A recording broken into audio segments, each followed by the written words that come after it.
You can shut up. Anyway, even if there was on there, he'll tell you idiot anyway. So, so you shut up.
SFH Family Homes Incorporated. My name is Avis Thomas. I will be your mistress of ceremonies tonight. And I'd like to say this room is just bursting with beauty and youth. From this end of the room, the soulful notes of our jazz band. Right here, an expectant mother-to-be, beautiful as ever, and all the other families that fall under the roof of SFH Family Homes. You look absolutely gorgeous, and I'm happy to see all of you.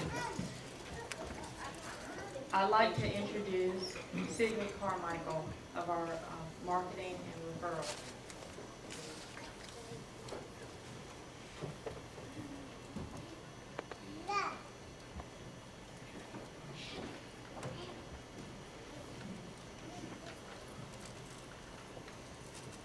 May we bow our heads, please? Our Father, we'd like to thank you for another beautiful day, Jesus. Our Father, we'd like to thank you for just being you, Jesus. We'd like to thank you, our Father, for leading and guiding us today. Our Father, we'd like to thank you for giving us the opportunity to be a part of SFH Family Home and just be a part of an organization that help people, Jesus. Our Father, we know that you are always looking over us. We ask you to touch our political leaders today, Jesus. We got so much going on around us in the world today. Our Father, we ask you to go in the homes and touch our sick and shut ins today, Jesus. We ask you to be with us, Jesus, and just, let people know that you still is Jesus. You hold us in the palm of your hands, Jesus. Our Father, we thank you for just being with us as we travel up down the dangerous highways, Jesus. We ask you to bless this organization and may we be able to help many more people, Jesus. These and many other blessings we pray. Amen.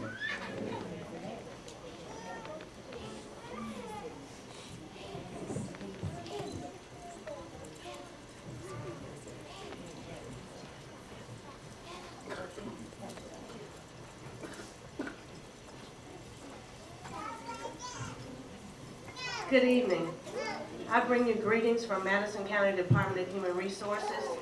On behalf of Mr. Abdul Siraj, the Huntsville office of SFH Family Homes, as well as Madison County DHR, I would like to thank and welcome each of you to the second annual awards banquet.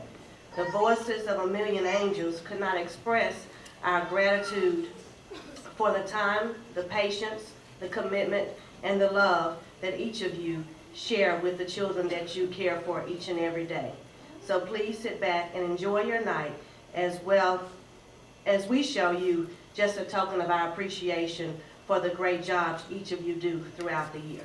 Thank you.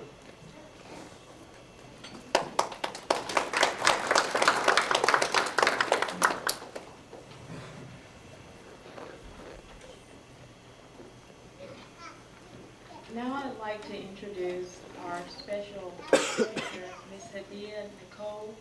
She is Miss Alabama A&M, and she'll be doing a poetry selection.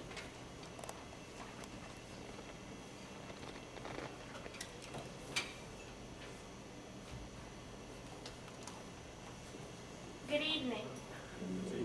I greet you with peace, and I bring you greetings from Alabama A&M University. I am the reigning Miss Alabama A&M University 2002-2003, and I am thankful to be here to share this evening with you all. Each of us has a purpose to manifest on this journey of life.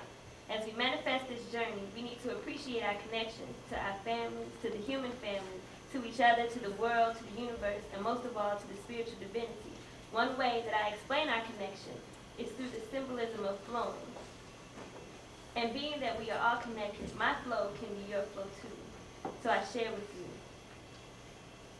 I flow like the rivers that run through you, through him, through me. I flow like the Congo, the Niger, the Nile, the Amazon, and the Mississippi. But on the Nile, I flow upstream naturally. I flow like the water in the ocean that evaporates, condenses, senses, and rains down on me. And back into the ocean again. I flow like I am what covers 70% of the Earth's surface, leading 7 continents. I am the Atlantic, the Pacific, the Indian, and the Arctic. I flow like the 7 seas, the 7 wonders, the 7 chakras. Give me 7 days and I'll make you a week, but I'll rest on the 7th day because the Sabbath is Saturday. I flow like 7 plus 7 plus 7 plus 7 equals 28 days of the moon. Like the lunar cycle, I flow mentally and verbally. Only 2 months of 28 days, just me and February. I flow like the planets in orbit influence the astronomical association. I get around like the International Space Station. I flow like asteroids coming from intergalactic conversation. I equals current, so I flow like electricity, creating light and heat through power I generate to those around me, charging into the game like colon, the quantity of electricity. So when you speak to me, don't be shocked. I have to stay grounded, otherwise with shock means. I flow like currency, spending in exchange, speaking louder than any other language. Only know what you see. I am the cowrie shell, the shilling, fine gold, the peso, the pound, the euro, the dollar, and the new world money. I get around. I flow like the earth in a 360-degree circle, round and round like the sun in orbit, always shining somewhere, the solar cycle. I flow like optical communications, or the Egyptians, using light to send information that gets intense when focused directly on the path to enlightenment. I flow on, like proton, electron, and neutron, the positive, the negative, and neutral of every cell, controlling every living organism in this microcosm microscopically, deep like physics. I flow on integration like derivatives and limits, upper and lower, finites and infinites. Integration lives in calculus. Take the integral of the derivative to get back where you started. See, the volume of a sphere is the area integrated, and the area of a circle is the circumference integrated. I flow like geometry. Take the sine, the cosine, and the tangent of me on any angle in the plane. See, I rotated and left the Cartesian now on to another dimension. Found out the Pythagorean theorem was done by the Egyptians. And every square is always just a circle with 4 angles, and every triangle is always just half of every circle. So I flow like life in a 360-degree circle, round and round like the wheels on your bicycle, the born, live, die, life cycle. I flow on distance like more than 10 to the 26 meters from Earth. I go beyond the edge of the observable universe. I flow because I am. I flow because I gave. I flow because I do flow like the Siraj family home on their mission of their values. I flow like honesty, integrity, flexibility, accessibility. I flow like accountability, accuracy, responsiveness, and the love within the family. I flow. Thank you.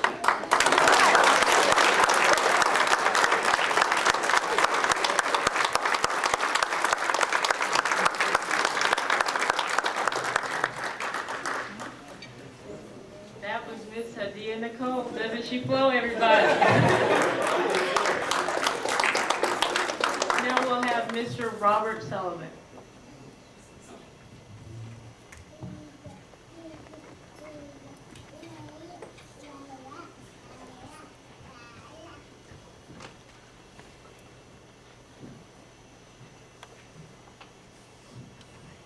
Let us pray. Dear Father in heaven, we ask your blessing on Siraj family home and staff. We also ask your blessing on all professional family teachers and the children that are in our care. Now, Lord, I ask you to bless this food that has been prepared for us. In Christ's name, amen.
continue to enjoy their food as I introduce Miss Reba Johnson, who is the marketing consultant for WAFF and the mastermind behind Siraj Family Homes commercials.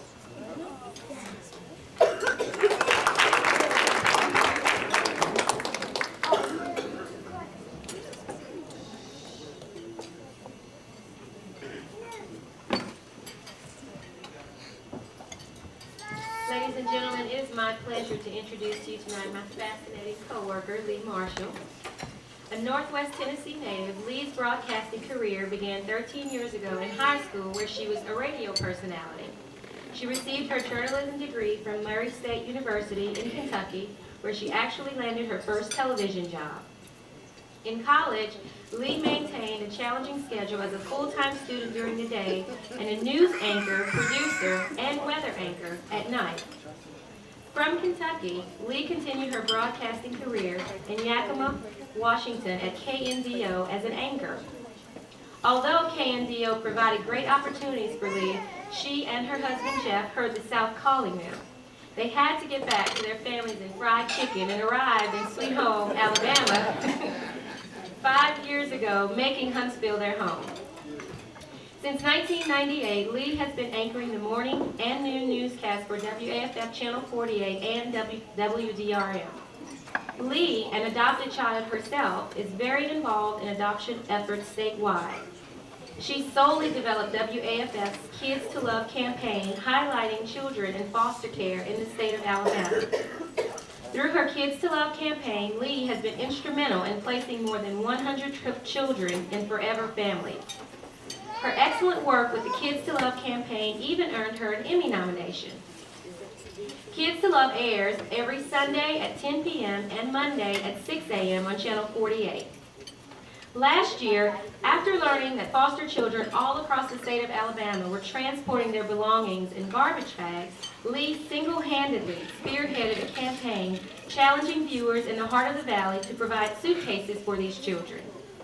Her personal goal was 1,000 suitcases, but due to extreme commitment and tenacity, Lee managed to encourage WAFF's viewers to donate over 4,000 suitcases. This is truly amazing.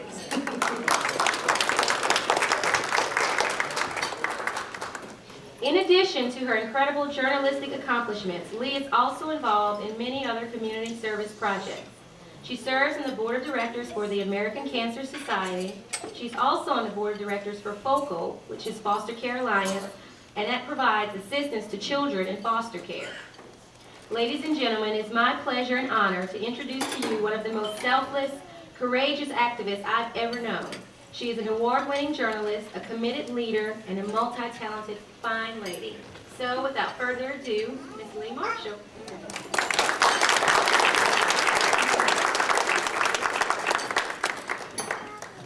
That just sounded so good. I just hope I can live up to it.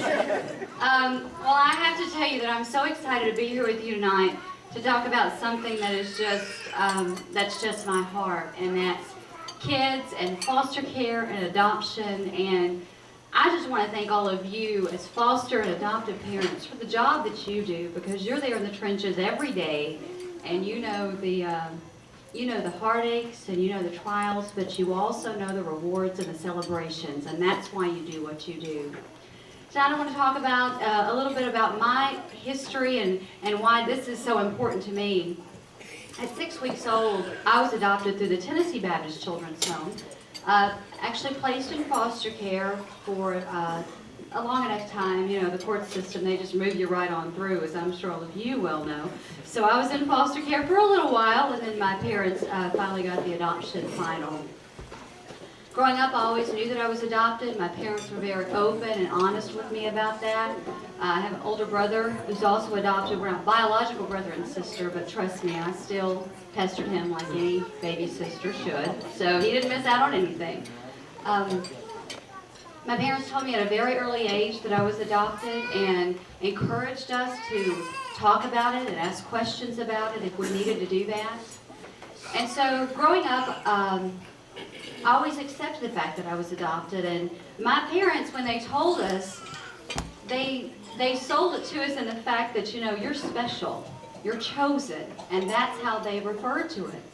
And they said, you know, you're the blessing that took us a little bit longer to get, that we had to work a little bit harder for, but we really believe that God rewarded us for that.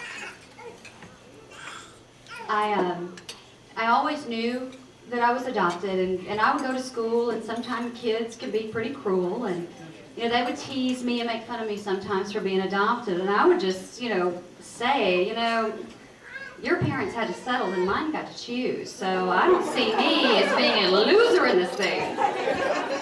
And quickly they realized that they were not going to win a battle with the redhead, so they just decided just to go on. But as I grew up, I really felt like that there was an emptiness, and I knew that I was loved. I had no doubt about that with my adopted parents, my mom and dad. They will always be my mom and dad. But I just had this emptiness, and talked to my parents about it, was very open and candid with them, and I really felt the need to seek out my birth mom, because I wanted to know who I looked like, and I wanted to know where I came from. And I remember vividly being at the mall one day with a friend of mine and her mom, and a lady walking up and said, "Oh, you've got to be her daughter, y'all just look just alike." And it was really neat, but at the same time I thought, who do I look like? You know, why are my eyes green? Why is my hair red? Why do I do the crazy things that I do, you know? Stuff that you could blame on your mother or your father. I had no one to blame that on. I needed a scapegoat in the whole thing. So as I got older, I really prayed seriously about seeking that. And I also turn to my parents a lot, and I seek their wisdom. And my dad told me, he said, you know, you do whatever you need to do, and we'll support you. I'll even go with you if that's what you need to do to meet her.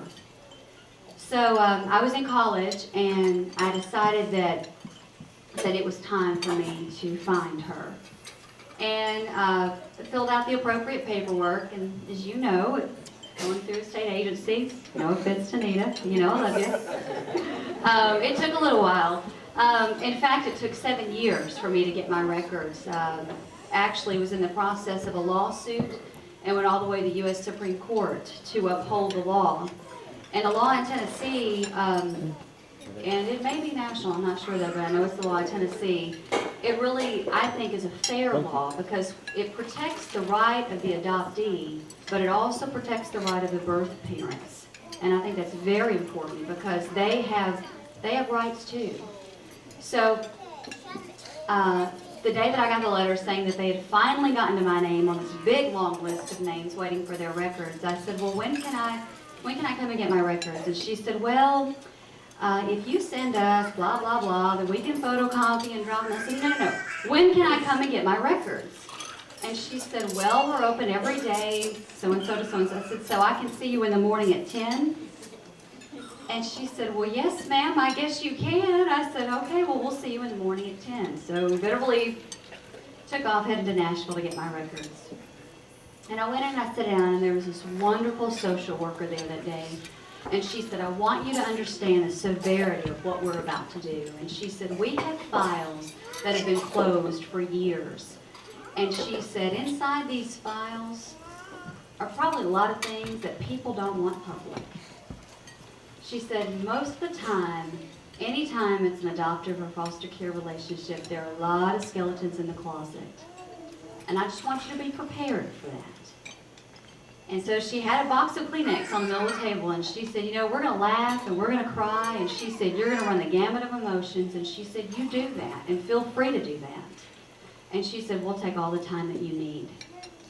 So she opened up the records, and the very first page actually had my birth mother's name on there. And a couple of years before, I had asked for medical information because, as you probably know, a lot of times that's not given.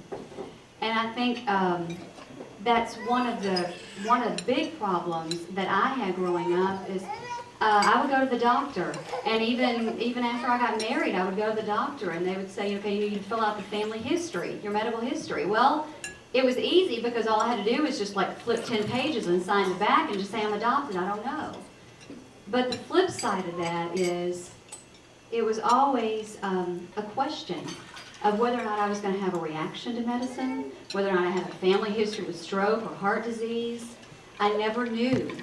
And doctors were very leery of treating me for anything because they just didn't know how I would react. So I think it was very important for me to seek out to find my medical information. And a lot of times when birth mothers are young, they may not know that they developed this until 20 or 30 years down the road. So, you know, is there a foolproof system? I don't know, but I definitely think that it's something that we need to think about. So the very first page was where I requested my medical information, and the first thing that I noticed is that we write just alike. This woman gave me up at birth. She never held me, ever. And we write just alike. And growing up, I always thought, you know, is it heredity or is it learned behavior? Do you do things because it's your environment, because that's what your parents teach you, or do you do things because that's just what's inside of you to do? After I saw her handwriting, every theory that I ever had about its learned behavior was thrown out the window. I also realized that she lived roughly an hour of where I grew up. Now, where I grew up in Northwest Tennessee, we don't have a red light in our hometown. It's so small. We used to have one, but they took it out because there wasn't enough traffic. And that was like the biggest deal in our city forever. Yeah, really, that was about the biggest attendance in our city council meeting. But anyway, so in order, as you can tell, to go to the mall or anywhere, we had to drive about an hour away. And that's where she was. So we could have easily passed each other on the street or seen each other at the mall. And once I got old enough in high school and college, I would start looking at people. You know, I would pass people, and I love to people watch anyway. And I would just look at people and think, you know, she could be. And I was just convinced that Reba McEntire was my birth mother. And then when Sam Walton passed, I was hoping that he would be my birth father, just because I would inherit money. But anyway, none of that was the case. So as I started to flip through the records, a lot of it was just legal documents that I wanted to go back at a later time and look at, but at the time, you know, I wanted the juice. I wanted the meat of it all. And so I flipped on, and a lot of information, a lot of really good information. I knew my parents were able to receive non-identifying information when they adopted me. And I knew that she was 16, and I knew that she wasn't married. And that's really about all I knew. But the thing that touched me the most as I looked through a huge file of records was a letter that my mom had written to my social worker when I would have been about eight months old. And she said, "Mrs. Bullock, I just want to thank you for placing our children with us." And she said, you know, they're normal kids. They are messy, and they scream, and they fight, and they cry, and they laugh. But they bring so much joy to Lawrence and myself. And I pray every day that God blesses their lives, and that they will grow up to reflect God in their lives, and that they will know you. And that's when I cried.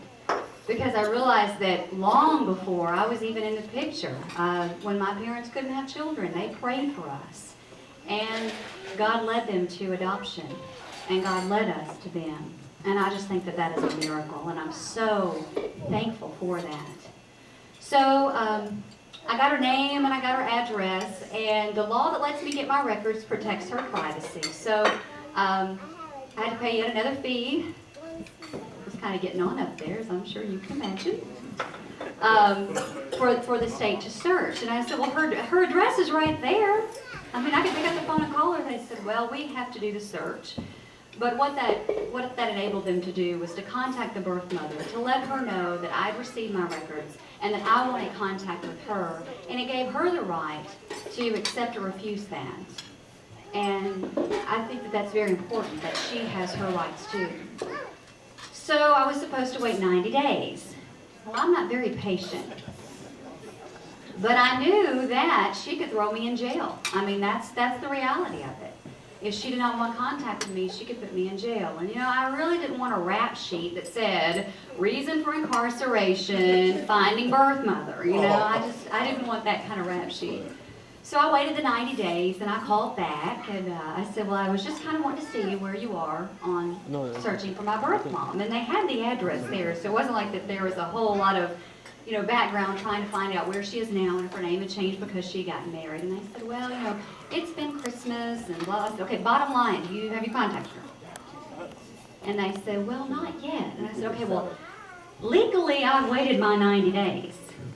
So you just keep on searching. So I thought, how can I contact her without breaking the law, but still get what I want? So, come to find out she's a paralegal. I thought, great, now she's going to know the law. And she's going to have a lawyer to persecute me.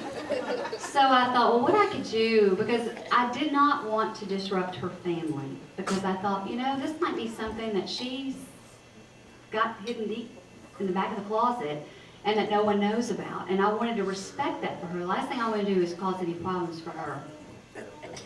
So trying to beat the system, I called her at work, and I left a voicemail. And I said, my name is Lee, and I have reason to believe that I'm your daughter. And I'd love to talk to you, and I'm going to be home the rest of the afternoon, so just call me when you can.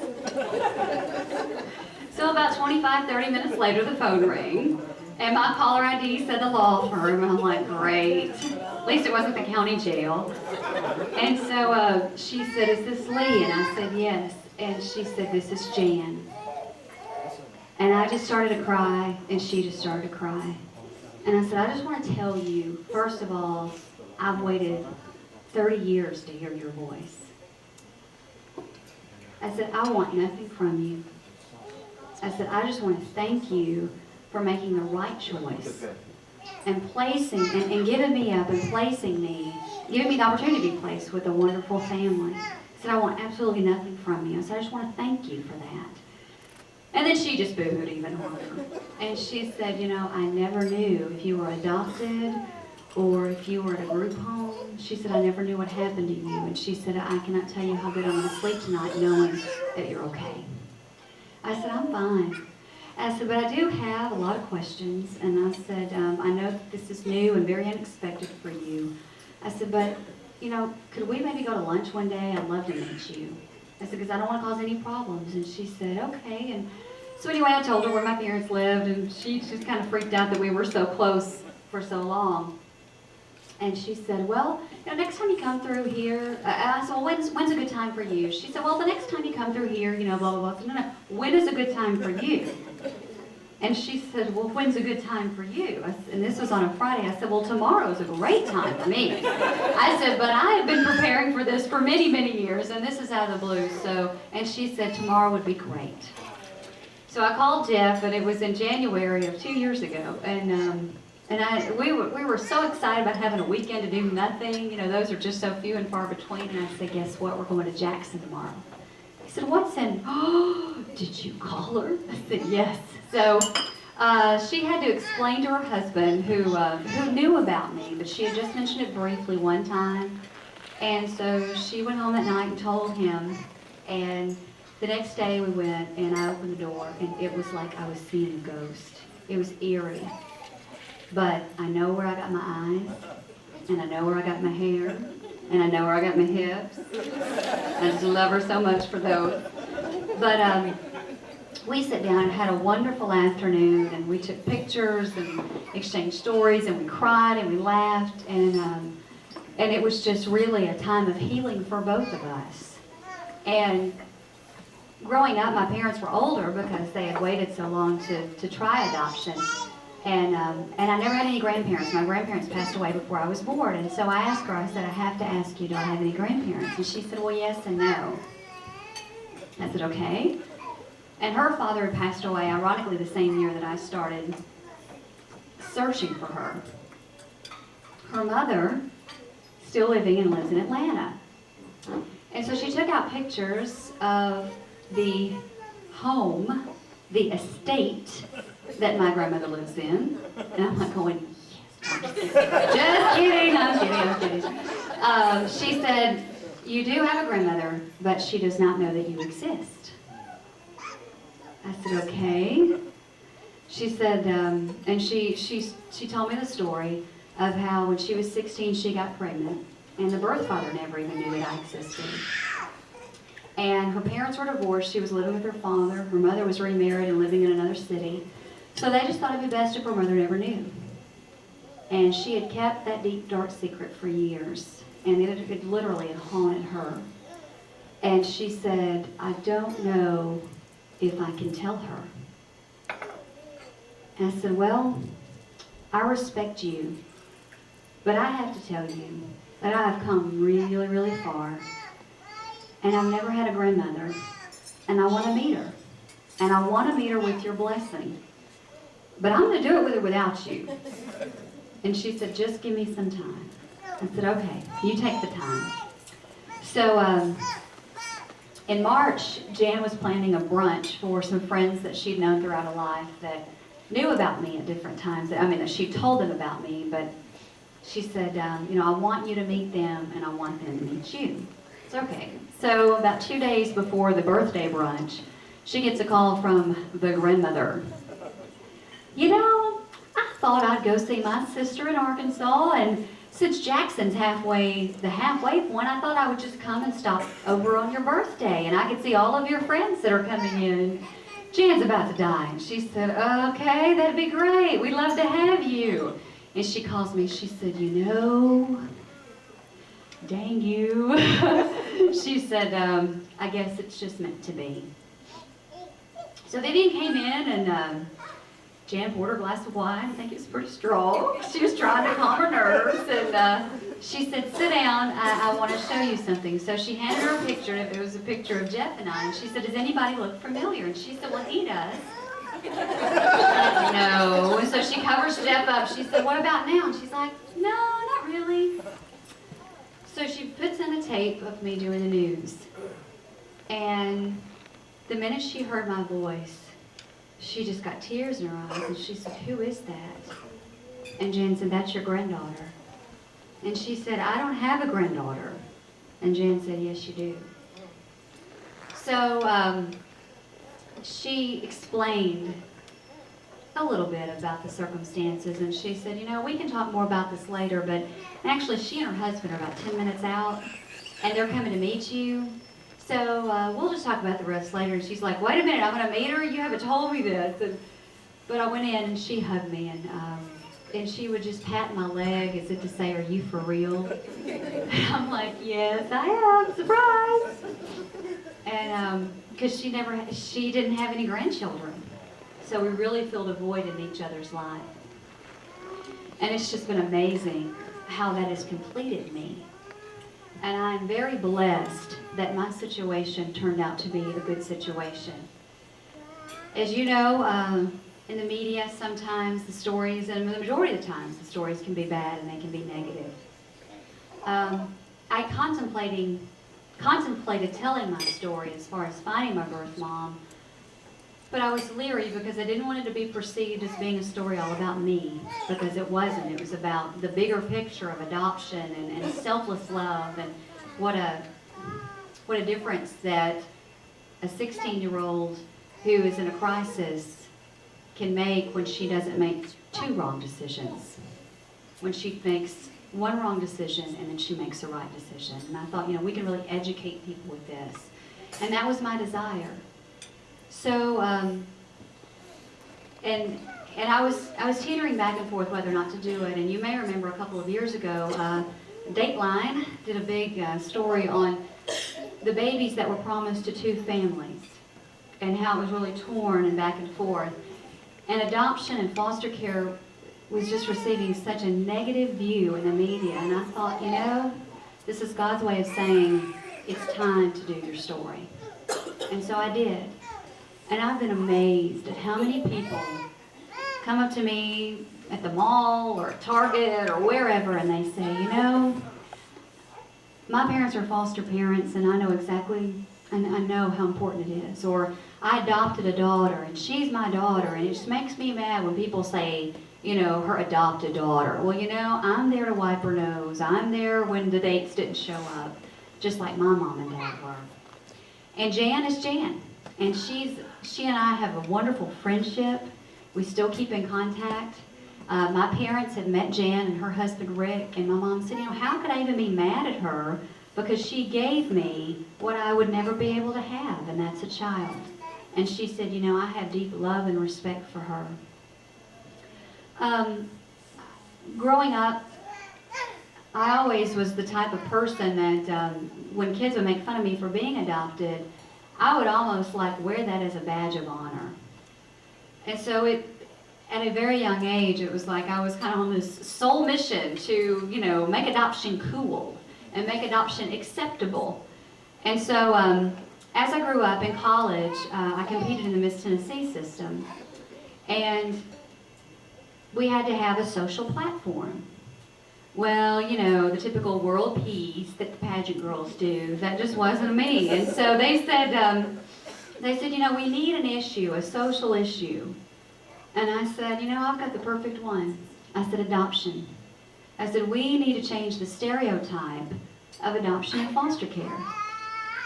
And they were like, okay, what do you want to do? So we started meetings with adoptive and foster care. And some were kids, some were adults. I was amazed.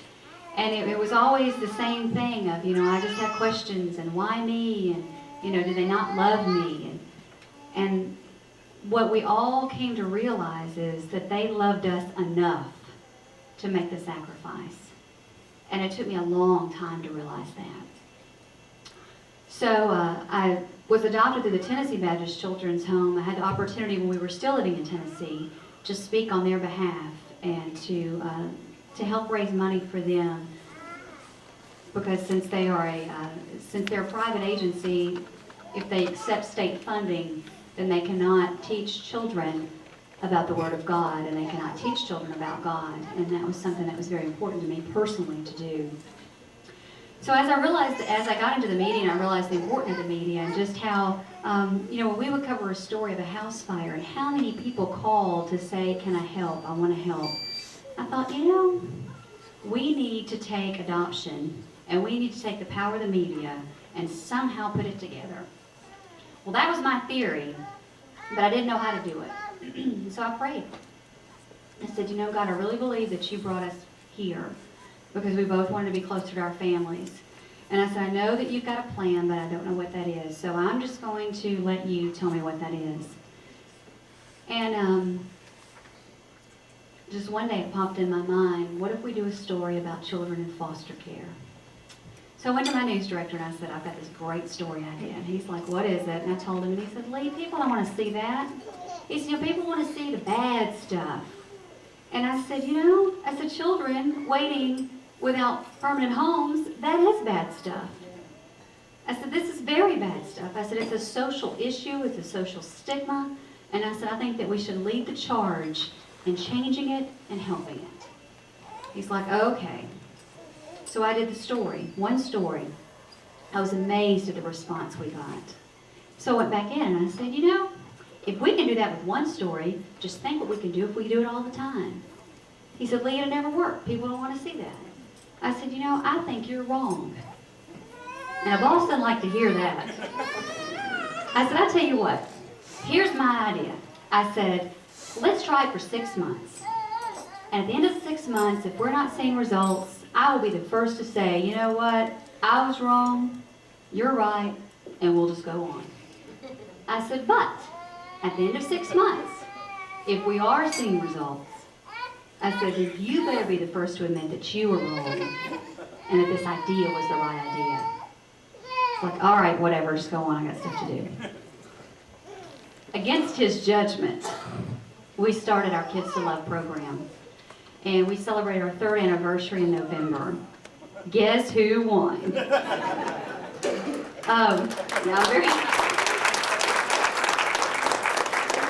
And you know, it's amazing how when you're a pioneer or when you break the mold and you do things against the grain, how there's no support until you start seeing results. And then you finally get support. And I'm so thankful that our management now supports our program. And they really are excited about our program. As Rima mentioned, we have, with the help of DHR and the help with family finders and agencies like yours, teaching parenting classes and parenting skills. Out of the 140 children that we've profiled, 100 have been placed and they found forever families. And I'm very excited about that number, but at the same time, I think about all the children that are still waiting. And I think about all the foster homes and the foster parents. You know, in my opinion, I think foster homes and foster parents are a very rare and precious resource. And like any other resource, if we tap into it too much, if we abuse it, then it's going to go away. And we cannot let that happen. So there are several things that we can do. Foster care is needed. It's needed where children are in bad situations and they need to be safe. It's needed. It's needed to give parents the time to get their act together and to be educated on the right way to react and to act and to handle children. And it's needed so children can have the time away from their parents and the parents can get their act together. I think every child should be with their mom and dad.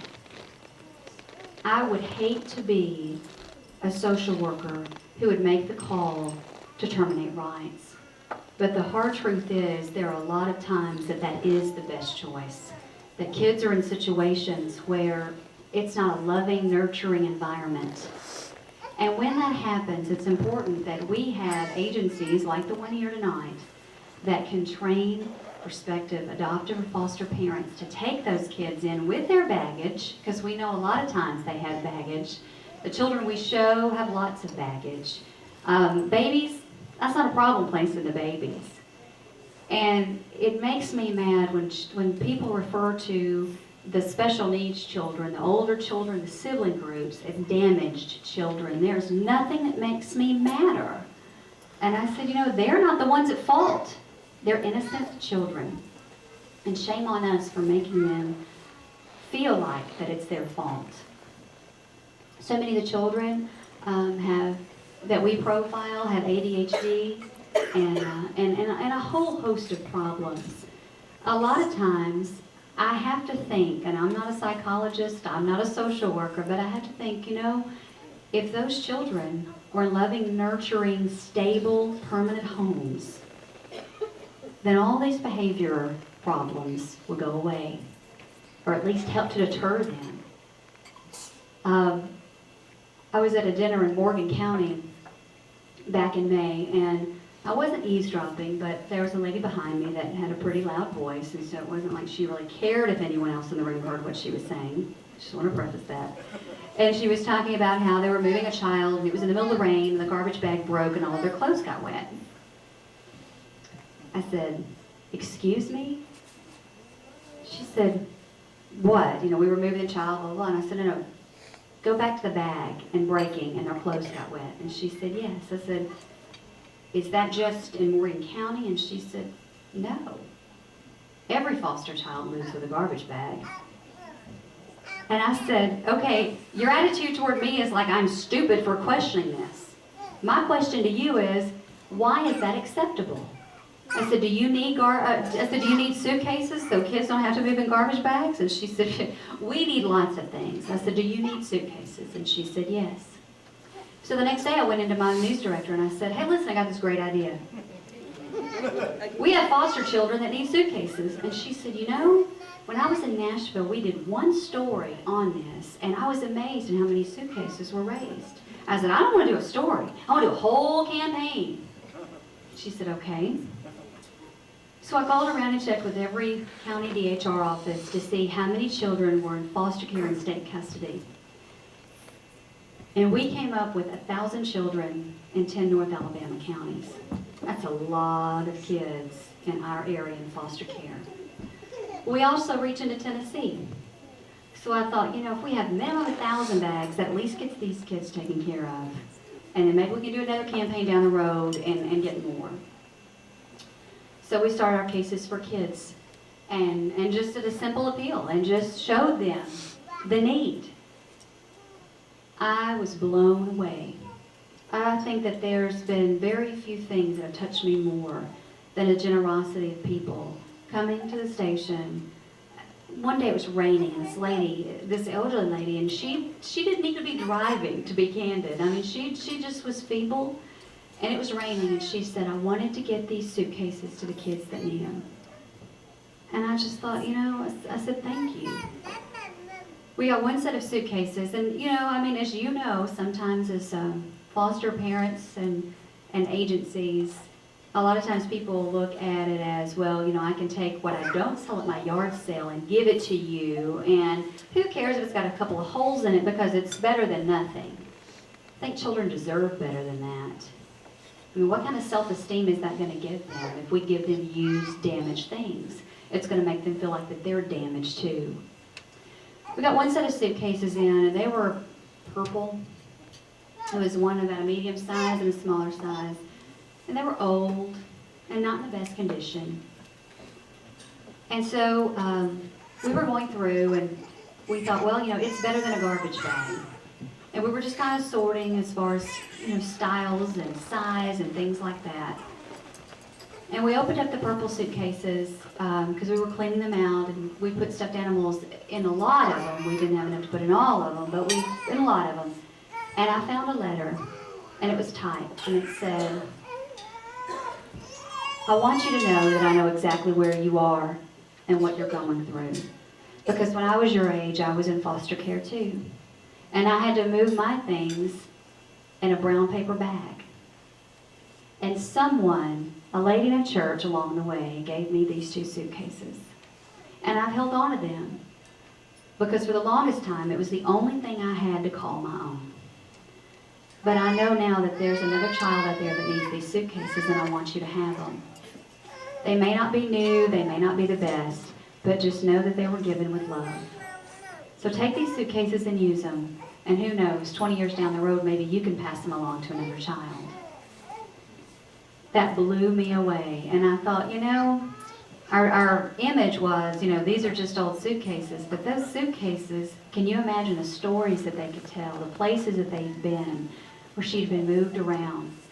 I tried to call the lady, but I couldn't find her number in the phone book, and she didn't want to be identified, and so I respected that. I think it's very important that we continue to put our children first, and that we do not give them second-hand goods, that we do not count them out. And I think that it's important that we increase the perception of foster and adoptive children in the media. Last week on our news one night, we had a story of a child out of Tennessee that was 13 years old, that took 2 guns to school. And the school nurse found the 2 guns under his coat. And part of the story was the child was a foster child. I don't know if you yell at your television like I yell at mine when you watch it at home. And I rarely am up late enough to see the 10 o'clock news. But I went off. You can ask my husband. I was going off. The fact that he's a foster child has nothing to do with how he behaved. And so the next morning I went in, and everybody that I would ask, I would say, I know I'm a little bit closer to this subject than everybody else is, but is it relevant? We're labeling this person. I mean, if he came from a single-parent home, would that mean that he did guns? If it was a black or white child, would that mean that he had guns? It was irrelevant. So when we had our morning meeting at 9 o'clock, I went into the bullpen, as we like to appropriately call it. It's our morning meeting where we decide kind of what's going on and what we're going to cover and how we're going to cover it that day. And I said, before we start today's assignments, I have to ask, I said, I know that I'm closer to this than a lot of people, but I have to ask, is this relevant? And I said, we work so hard to help these children and to change the stereotype. And I said, but yet what we did in 30 seconds set us back years. I said, just be cautious about it. That's all I ask. Now, granted, if it was a story that needed to be telling and needed to be told, and if that was relevant, or if, a circumstance was relevant, then we would tell the story. But at that case, it wasn't. As we look forward from tonight, I cannot wait. I'm so excited. SFH Family Homes, they just recently partnered with us as our Kids to Love sponsor. And in 3 years, we have not had a Kids to Love sponsor. And in 3 years, I've kind of been like this one woman doing these ideas and doing this. And I cannot tell you how excited I am to have this type of resource to tap into. I think, if we've done this, think how far we can go. I'm like I told him earlier, it's like a kid in a candy store, just let me loose. Every tooth in my head's gonna have a cavity by the time I get finished. But I just cannot wait. When we met the day, we were talking about how a lot of the children. And tell me how long you've been fostering. My name is Janetta Woods, and I have been fostering ever since the Siraj family home came to Birmingham in 1995. Wow, so you're one of our first professional family teachers. I am. Wow, now that's amazing. Thank you. How many children have you fostered since you've been with our agency? To answer that question, I would have to say I have fostered many children. To put a number on it, I don't think I can do that. I would say that each of them that came to my home were individualists. I want to believe that I extended love, time into them, nurturing. And I want to believe that during the length of time that I have been with the agency, I have planted many seeds in many little ones. And hopefully someone, someplace, is watering that seed. And ultimately, God is going to bring the increase. Wow. What inspired you to become a professional family teacher? I was inspired to become a professional family teacher as a result of my daughter working for the Department of Human Resources. My husband transitioned, and my children were leaving home, going to college, and I felt that I had something to give, in as much as the Lord had blessed me. And my daughter oftentimes would sometime come home somewhat depressed of the different stories that she had experienced on her job. And she and I talked about it, and I said, well, I'm not doing anything. I think I would like to foster. And she said, oh, Mama, that would be good. And as a result of our talking together and experiencing some things that was going on at her work, I chose to reach out and to give to someone that will not be able to give back. Wow. Now, since you've been with Siraj, are there any services or benefits with being with Siraj that you just find phenomenal, something that you would just go up on the top of the mountain and say, look, y'all need to come over here because this is where it is? Yes, one of the things that I have benefited from being a part of the Siraj family is that they are an agency that is on 24/7, 365 days a year. And I benefit not only for myself, but for the children as well. Each child that comes into my home, whether they are in placement or in respite or coming over for crisis stabilization, each one of these children have a caseworker who is going to be there for them, and he's going to be there for me as well. So those are some of the benefits that I really enjoy being a part of Siraj Family Homes. Wow. Now, I know you said that you don't like to put a number on all the children that you've had, but have you had groups of siblings? Yes, for permanency, I had one group of siblings for about 3 months. And ultimately, the young lady went back to the home that she came from. But I kept her brother for 4.5 years. And I do a lot of sibling respite. And but to have sibling in permanency, usually I only have one. Right.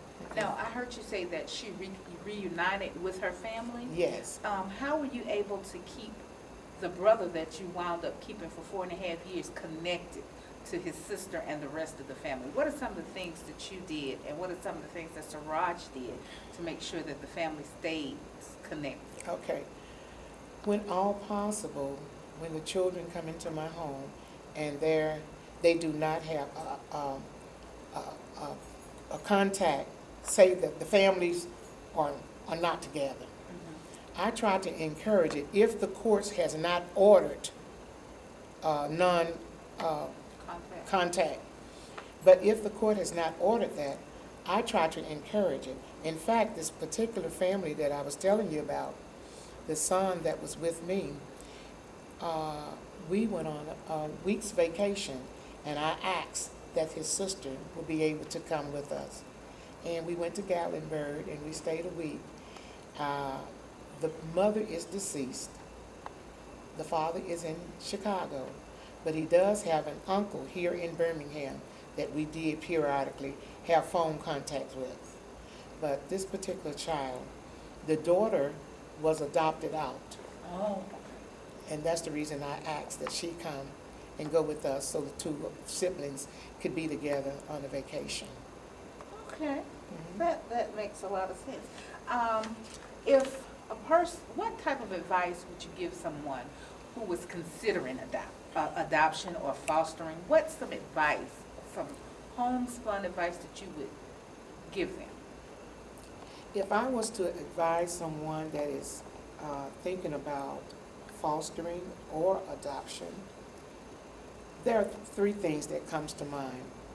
First of all, I would like for that person to take a personal assessment of themselves to see, first of all, do you have unconditional love for the children? Is it something that you're doing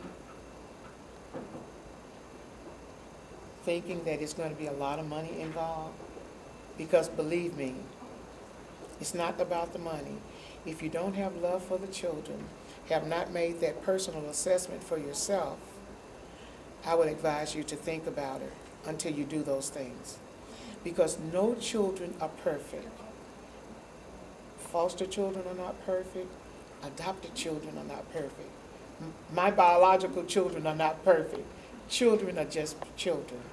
And I would advise that a person do a personal assessment and make sure that you have love for the children and you're willing to impart yourselves in them to help them grow to their fullness. Okay.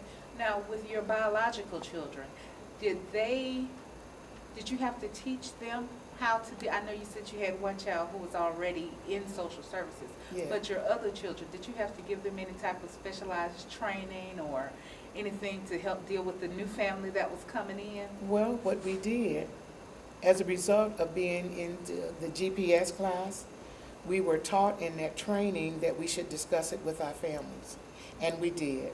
At this time, remember now, one daughter is already off in college, the second son is in college, so I only had the 14-year-old that was still with me. He and I sat down and we discussed what Mother was about to do. And he wanted to know about fostering. What does it mean? And I did my very best to explain what we were about to take on. And he said, "Oh, Mother, I will enjoy that. I will enjoy having a brother." What age will he be? Will he be close to my age? Because his older sibling is 5 years older than he. So he wanted to make sure it was somebody that's going to be close proximity of his age.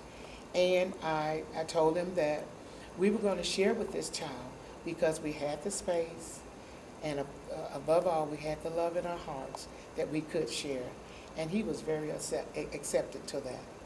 Okay. So was it a smooth transition when you got your first child in the house, or was it kind of shaky until you got everything together? When I got the first child, to be very honest with you, he was about 6'3", and I must admit I was somewhat a little nervous because this was the first time that I'm doing something of this nature.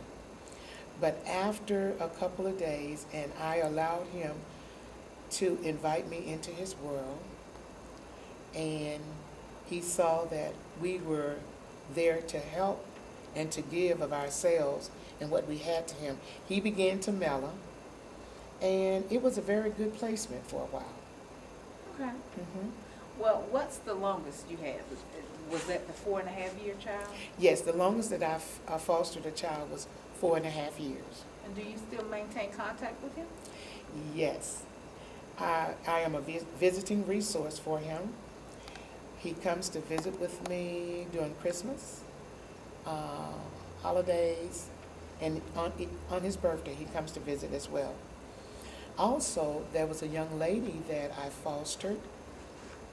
When she came to me, she was 7 months pregnant. And I had the experience of going into labor and delivery.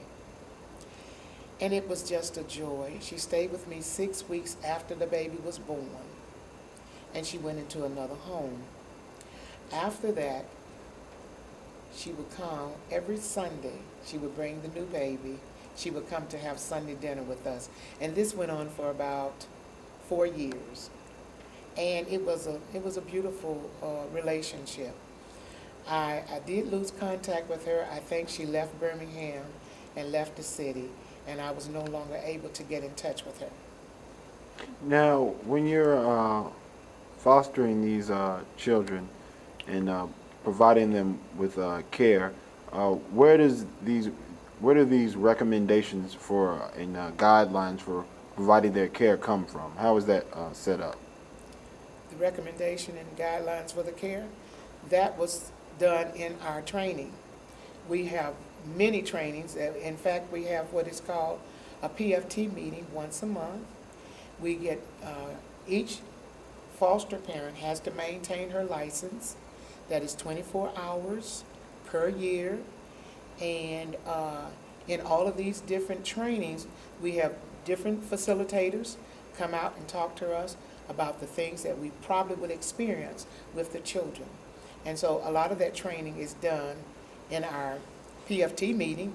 And then there are other conventions going on. Oftentimes, Mr. Siraj allows us to go at his expense on those conventions. Okay, now when you go to the conventions, because I've heard this again, this is a recurring thing. Okay. You guys really love the training. Yes, because you know that when breakout, of course, you know you go into the initial first group of people, but then you have different classes that you can break out and go in, and there's a lot of information that we can use coming back to deal with the children that are in our home.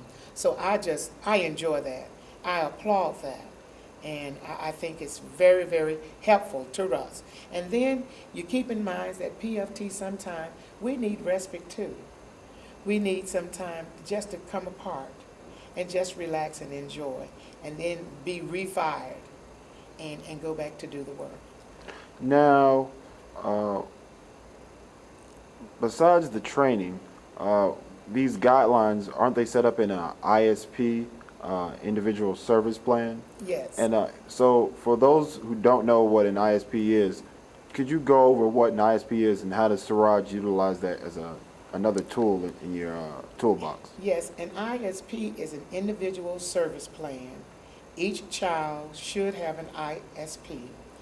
In this, the group comes together, the caseworker, the social worker, the PFT, therapist, sometimes the teachers are all involved. And there we sit and we talk and we see what the needs are for these children. And in this ISP, with the DHR, a social worker, we begin to talk about what is going to put in place for these children so that we can help the children to become much better young men and young ladies. Okay, now, so Siraj really harps on making sure we assess the strengths and the needs of the entire child. That is correct. Okay, so it's very beneficial. So tell me about the team. Is the team cohesive? Is it beneficial? Because I hear everybody, I never hear one person doing anything. No, and this is one of the things that I like about the agency. You are not alone. You are not a lone wolf out there by yourself. There are a team of people that has been trained to meet the needs of the PFT, to meet the needs of the child. And oftentimes when a crisis should arise, all you have to do is call the office and tell them what is going on and that you need to talk with someone. sooner than right now, faster than immediately, someone is there to meet your needs. And that is really one of the things that I really admire, that we are not lone wolves doing this thing all by ourselves. We work as a team to help the children to become all that they could be. And how often is this team available? Now, there is a caseworker that comes out to the house once or either twice a week. It depends upon one's need. And the ISP, each time I think a child does come into placement, that child does have an ISP with the team. Okay. Now, do you have contact with Mr. Siraj, the CEO of the office? Oh yes, we have been given his personal cell phone number, or we can email, or whatever the needs are. I try to follow protocol, and I try to, and I have not, out of the 15 years that I have been with the agency, I have not had to directly go to him. Only once, when there was a convention in Mobile a couple of years ago, and my daughter was going and I was riding with her, and I phoned him to let him know that I was going to be attending the convention as well. He told me, sure, Mrs. Woods, if there are any finances that we need to adhere to, just let us know. And I was happy to hear that. So he's normally there, giving of himself and his substance to the entire body. Now, besides sending you to trainings and things like that, what are some of the other incentives that Siraj helps to encourage parent family teachers? Some of the incentive that he does to encourage the family teacher, if I could go out and probably get someone to become a PFT, there is a compensation that is given to me. If this person whom I've invited to come to our agency, she must take the GPS class, she must be licensed, and she must have a child in her home.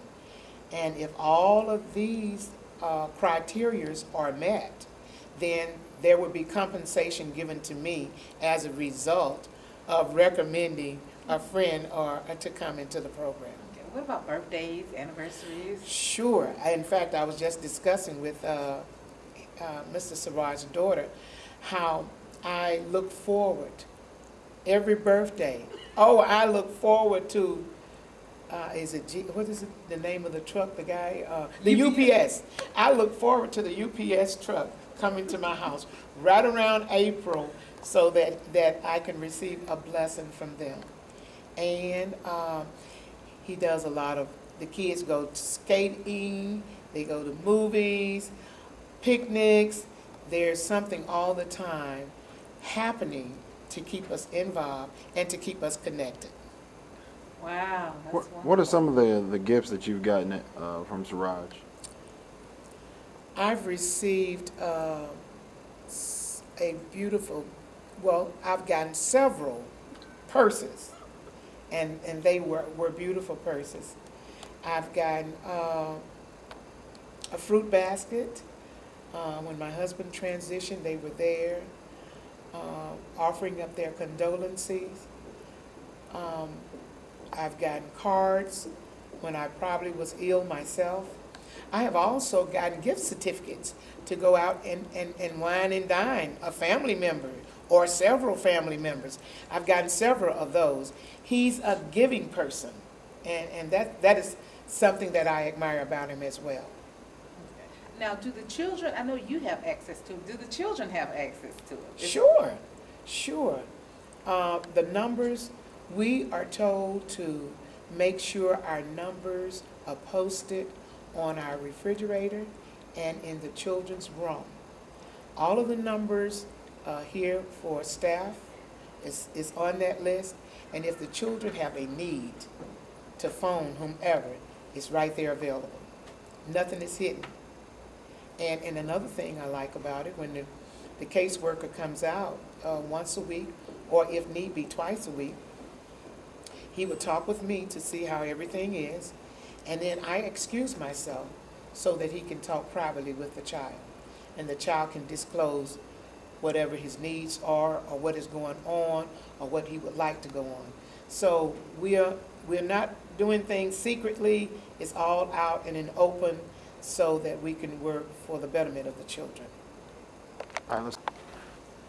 I know, with Siraj, you talk about everything is out in the clear, everything is transparent. Yes. So, have you ever been in, since you've been here, where you did not know what was going on with the child that was in your home, or have you always known? I have never had a case where something secretly was going on with the child that I should have known about. I have the opportunity to come here to the office and read the profile of a child before he or she is placed in my home. We are given that privilege to do that. Of course, I am of that old school. I choose to just get 2 or 3 things from one of the social workers or the placement team about this child. And I prefer to learn the child myself, because all children are different, all people are different, and we respond to different environments and situations. So I don't want to be programmed that this is a monster and he gets in there and he's a lamb. And so I prefer to learn the child as they live with me, learn their behavior, their mannerism, and they learn about me. As the professional family teacher, do you find out that a lot of people come to you to get insight? A lot of the team members come to you to get that insight to help the child, since you have the more hours of the day? Yes, that does happen. We professional family teachers, quote, are the foot soldiers. We're the one out there living with the child.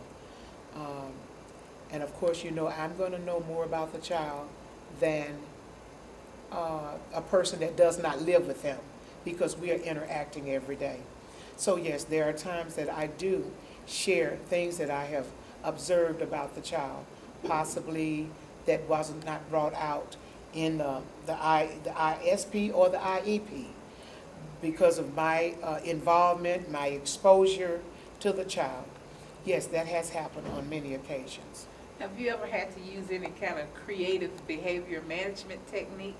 If you've had a child that has been kind of difficult, I'm not going to say, but just real, have you ever had to use some unorthodox? Yes, one of the things that does come to mind, my kid, I had 4.5 years. He was special need, and he did not like cleaning his room. He could clean his room, but he didn't like doing it. Well, this particular time, I asked him about cleaning his room. Everything was all disarranged, all on the floor. You had to really kind of, step over things to get in there. And I think it had gotten up to here. And I say, come on now, you're going to have to clean your room. He said he's not going to do it. He's going to call the police.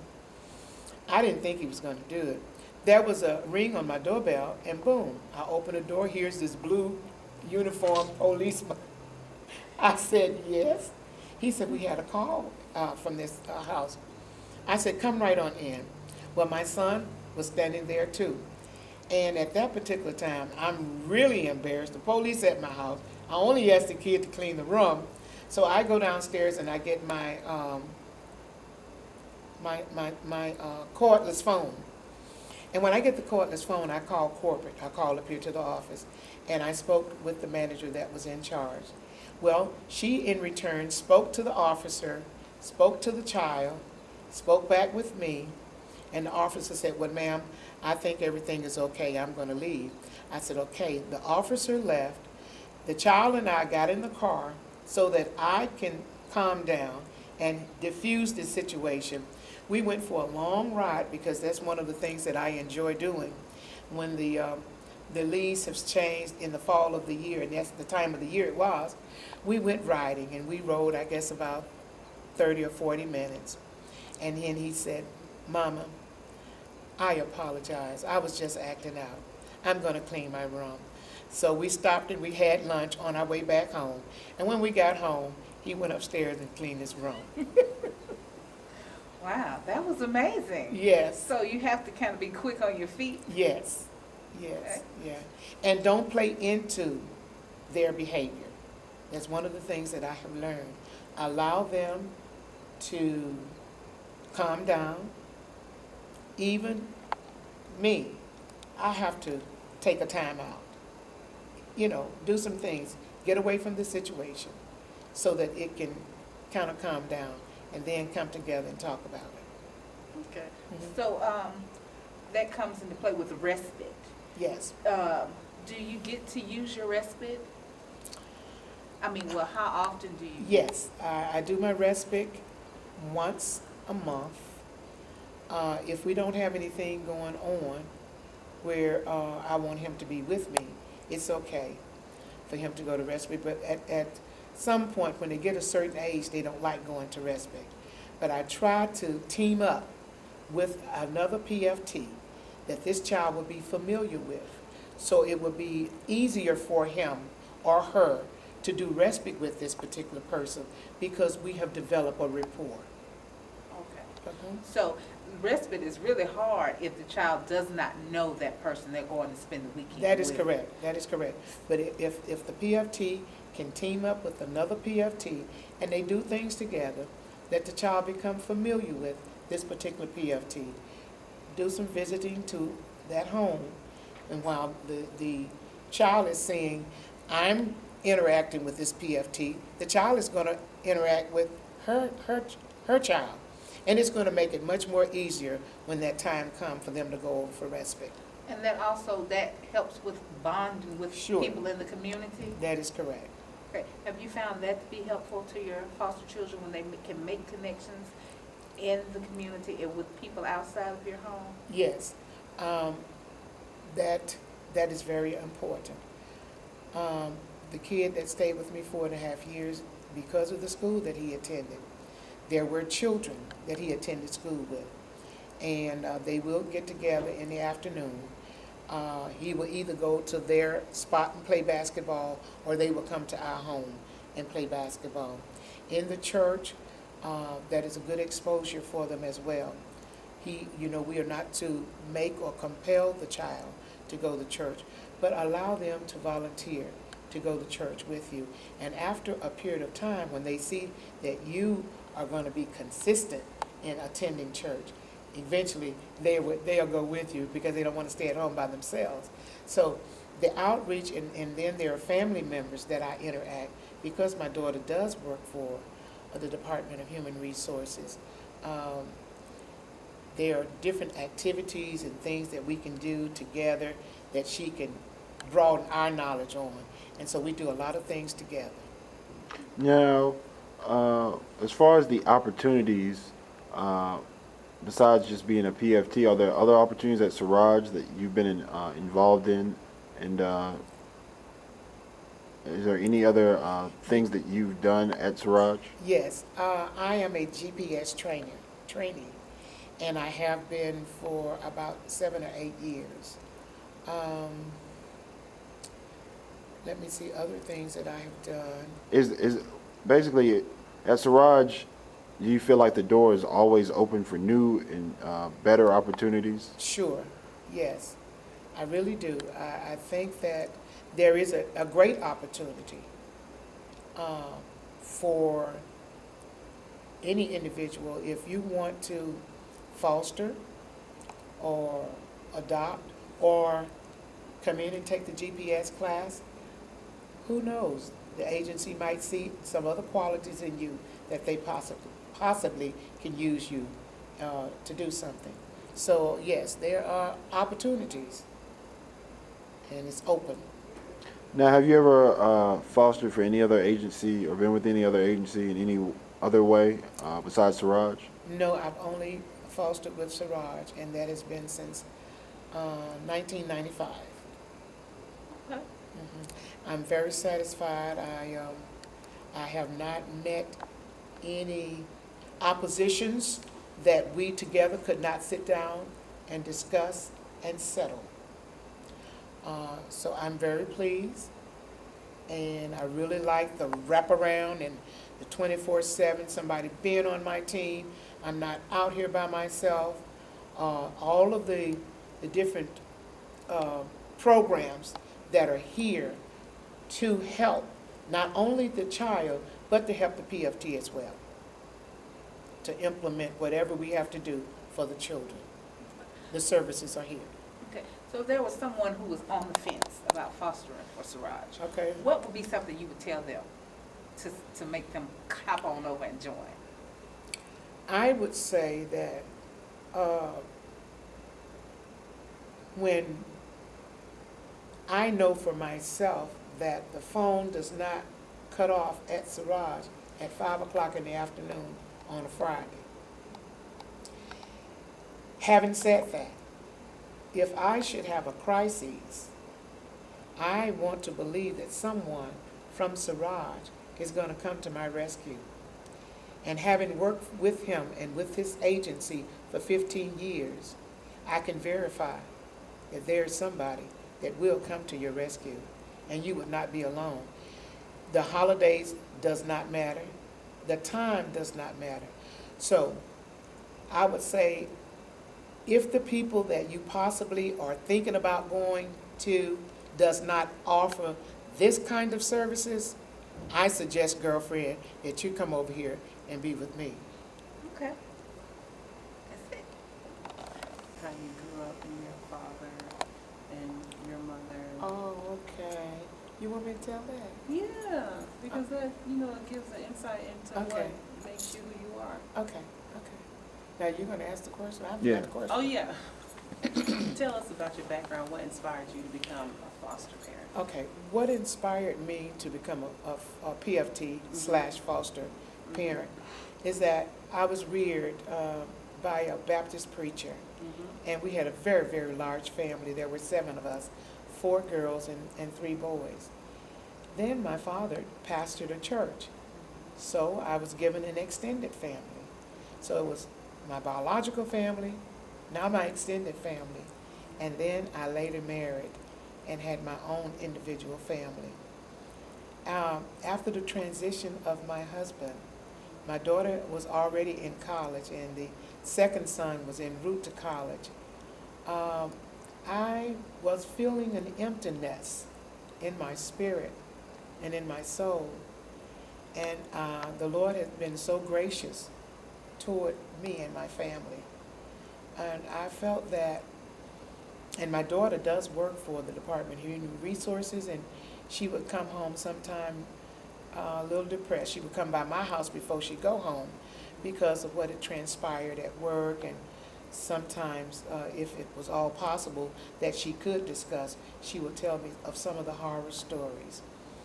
And I began to think, and I said, well, I believe I can do that. I believe that I can share with others what God has shared with me. I believe that love is not love until it has been given away. So I wanted to impart some of my principles, some of my moral standards in some little girl or some little boy, so that I possibly could have made an imprint in their lives, a planter seed that they might not realize it now, but deep down inside, that seed is going to grow, and they can ultimately become the children that God has created them to be. That is my purpose, to do something, because people of color, and not only people of color, but our children need that family background, that nurturing, that caring, and everybody needs to know that somebody cares about me, or somebody is concerned.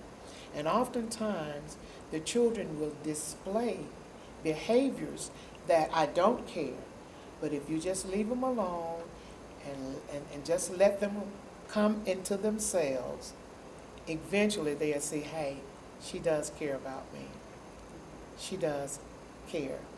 And they will begin to mellow and understand that you're there to help and not hurt. And now that you have this this purpose that you feel that you need to fulfill. Mhm. How does Siraj help you fulfill that purpose? Siraj helps me to fulfill that purpose by being here. I believe that things just doesn't happen. I believe that we all have a destiny, and I believe that there is a God that orchestrated all of our lives only if we say yes to his will and yes to his way and be obedient. And as a result of Mr. Siraj being obedient to his calling, because I don't think that this is a job. I feel that this is a calling. That is, it has to be on the inside of you. And because it is a calling, and you said yes to his will and yes to his way, and you began to implement that calling, he's here for me so that I can implement my calling. I want you to talk a little bit about the time in your life when your husband passed on and what motivated you to keep going even after that in this line, or your calling, as you say. After my husband transitioned from leukemia, I, of course, had a void in my life. We had been married 28 years and had 3 beautiful children. And of course, I was going through the 5 stages of the grieving process. And I did I did go to a therapist and a counselor, a grief therapist, and she began to explain to me about how my bucket was empty and I needed to fill it. And what better way to fill my bucket than reaching out to some little one that had had a break in his foundation can help fill my bucket, and at the same time this child is helping fill my bucket, I'm helping to fill his bucket. And that is one of the things that motivated me to become a caregiver for other children, other people. And I believe that if I fulfill my destiny, then my purpose here is not in vain. Now, for those who don't know, could you please explain to them what Siraj Family Homes is and what do they do for families and children? Siraj Family Homes is here in Birmingham, excuse me, a therapeutic foster home. Therapeutic meaning that many children would come with different diagnoses. Some, not all, but some will be on medication. And what was your question? Oh, and what does Siraj do for families and children? And what he does for family in general, his main focus and his main goal is reunification, if at all possible. And we're going to be real now. We know that there are some children that are in foster homes will never go back home. But Siraj's main focus is to reunify these children back to their biological family members, if all possible. If not possible, is to prepare them for a world out there so that they can become productive females and productive males in our society. That is his purpose. That is his calling.